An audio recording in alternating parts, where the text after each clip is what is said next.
পৃথিবীর নিয়ম বড়ই অদ্ভুত। যারা সামান্য ভালোবাসা, আদর আর যত্ন পেলেই ভালো থাকতে পারে, ঠিক তারাই সবচেয়ে বেশি অবহেলার শিকার হয়।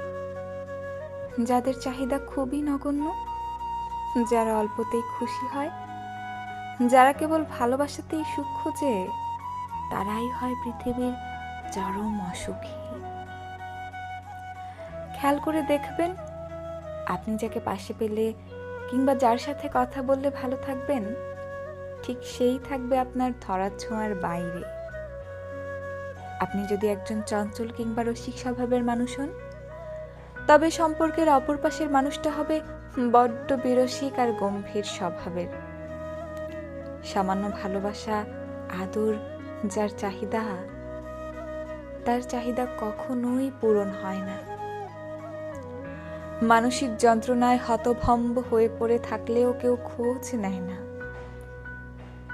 পৃথিবীর এই নির্মম বাস্তবতা মানুষকে আজীবন ভোগায়।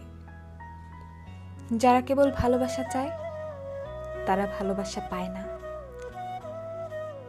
প্রিয়জনের কাছ থেকে যারা একটু সময় চায়, ঠিক তারাই অবহেলায় পড়ে থাকে দিনের পর দিন। অথচ কেউ দেখে না সুন্দর হৃদয়গুলো দিনের পর দিন কতটা অবহেলা, আঘাত, যন্ত্রণা সইতে সইতে শুনশান নীরবতায় হারিয়ে যায় চোখের পলকে।